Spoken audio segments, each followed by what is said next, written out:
then the dirt at the edge of the road, then the two-lane strip of bitumen.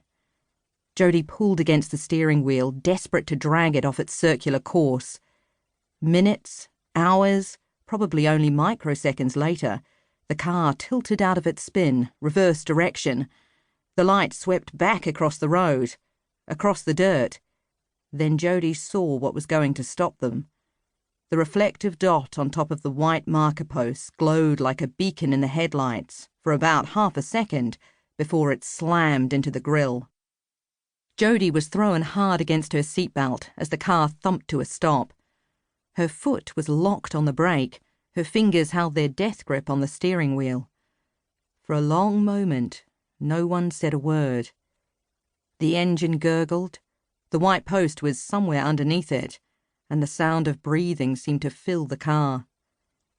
"Is everyone okay?" she finally said. "Oh my God! Jesus H. Christ! Fucking hell!" Jodie rubbed her chest where the seatbelt had cut in. "Is that a yes from everyone?" She turned off the ignition and looked over each friend to make sure. Louise's mass of curly hair had fallen over her face, and she had one hand on her chest, the other on her knee, rubbing gently. Hannah still gripped the back of Louise's seat, but she smiled grimly at Jodie. Corinne held the champagne bottle with both hands, like she was clutching a lamppost in a hurricane. "Thank God the champers is safe. We're really going to need it now," Corinne said, without a hint of humour. Jodie felt a wave of relief before anger charged in behind it. What a bastard! What the hell was he doing? He could have killed us! She pushed her door open, slammed it behind her, stomped around to inspect the damage. Bastard! Look at my car! It had come to a stop on rough gravel about a metre off the road. Dense scrub was no more than a giant step from the passenger side doors, and the glow from the one headlamp still working was the only light on what looked to be a very dark, isolated stretch of road. The car itself was a mess. The front looked as though it had been hit by a battering ram. A deep cleft was gouged into the left half of the grille. The hood on that side was crushed, and the mangled end of the bumper was lying on the dirt.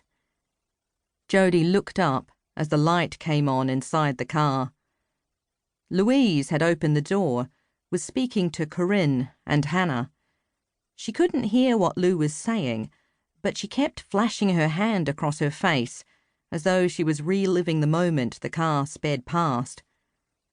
Corinne was leaning into the centre of the car, hugging the champagne bottle to her chest, and Hannah looked white under the dim overhead light.